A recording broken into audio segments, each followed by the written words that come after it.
அனைவருக்கும் வணக்கம். இன்னைக்கு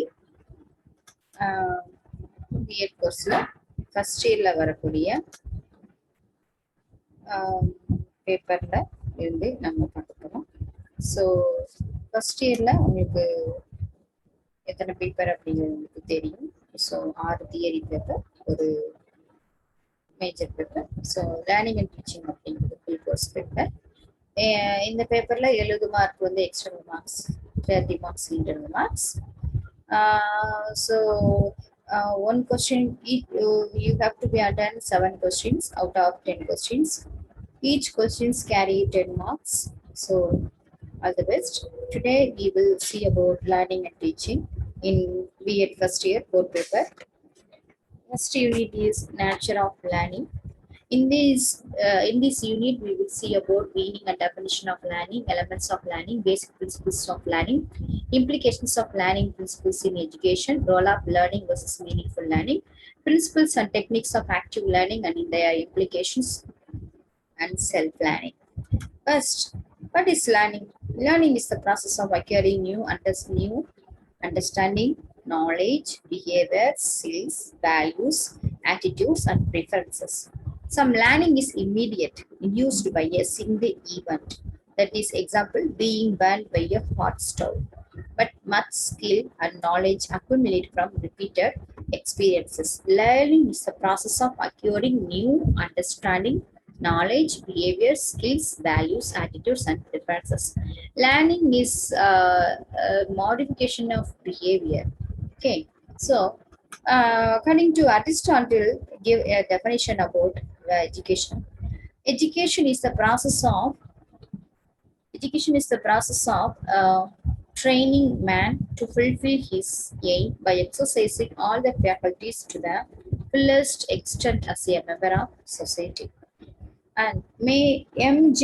Langfield says, education is very interaction that happens is every association that occurs between adults with children is a field or a state where the education work in progress. So education definition, Aristotle says, education is the process of training man to fulfill his aim by exercising all the faculties to the fullest extent as a member of society. So education is the process of training, isn't it? So teaching and learning will be happened through education. And elements of learning. Elements of learning is learner. What are the elements are present in their learning? First one is learner, teacher. Then way to learn, what to learn, where to learn, how to learn, when to learn. Learner. Who is the learner? Children or everyone person has a learner, isn't it? So, and teacher, who is a teacher? Trained teacher. So those who are studying in theater, or others who are studying in teacher training, others who are studying in Montessori, persons are called as teacher. Then, why to learn?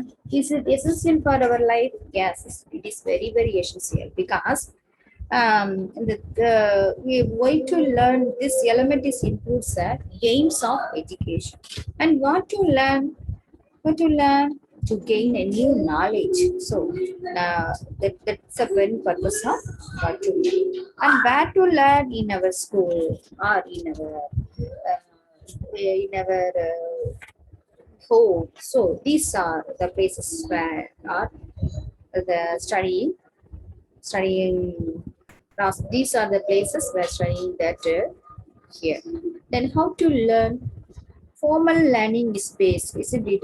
We will learn informally. For example, we will study in our child study in LKG to 5th standard or 1st standard onwards.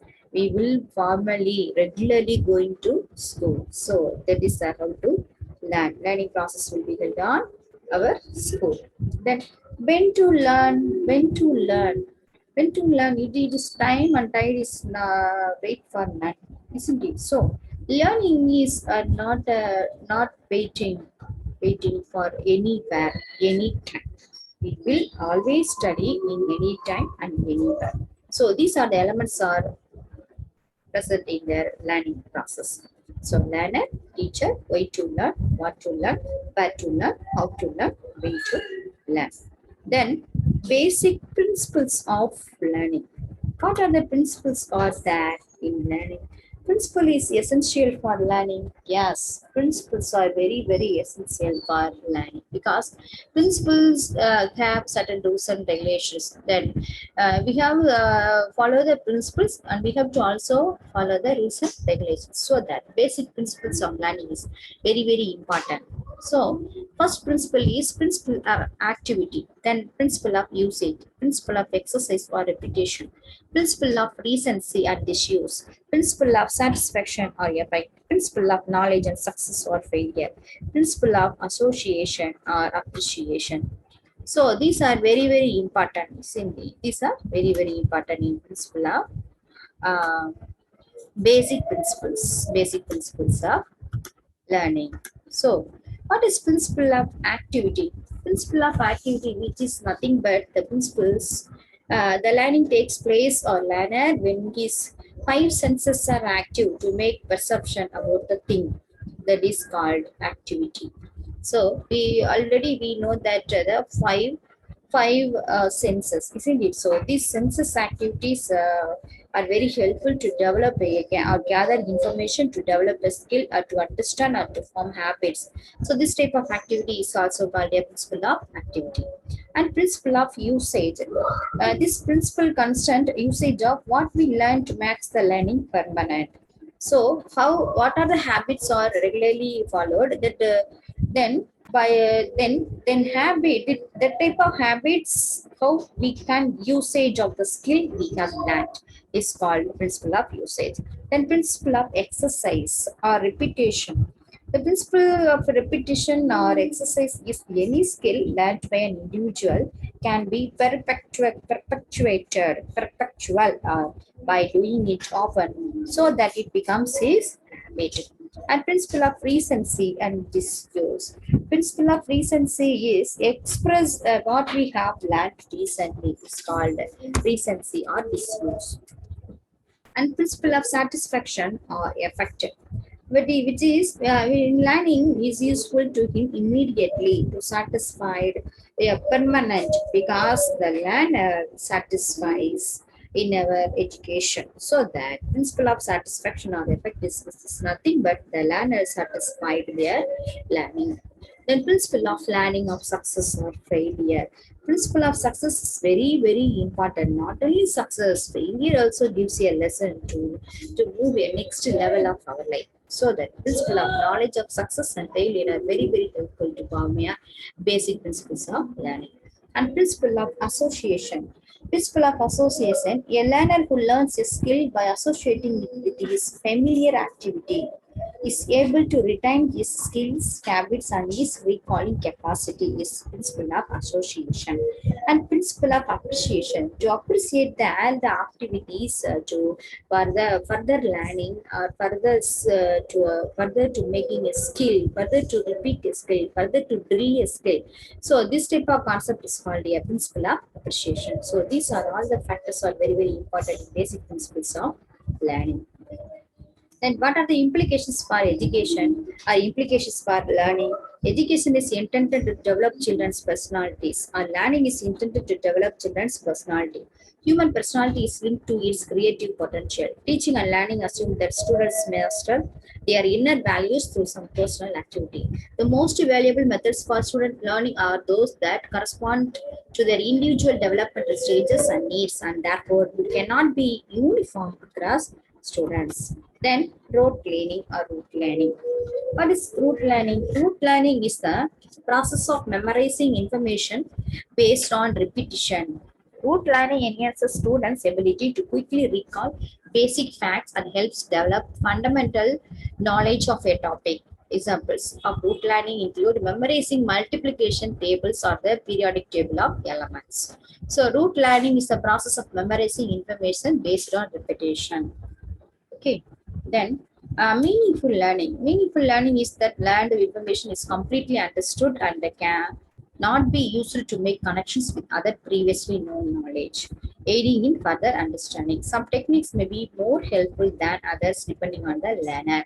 Meaningful learning is very, very important because we have to learn meaningfully, understand a particular concept.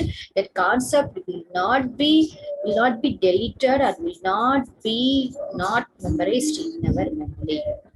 Okay, we cannot remove that concept in our memory. So meaningful learning is very, very important in learning process.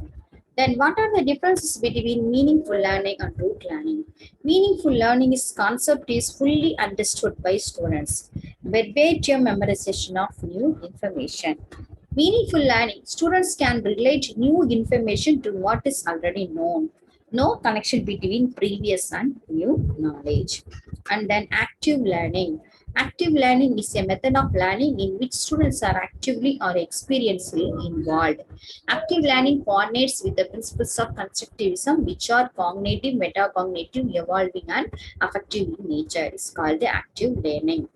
And techniques of active learning. What are the techniques to be followed in active learning? Think, pair, and share technique, role-playing technique, cooperative learning, peer review, problem-solving technique, and game-based learning.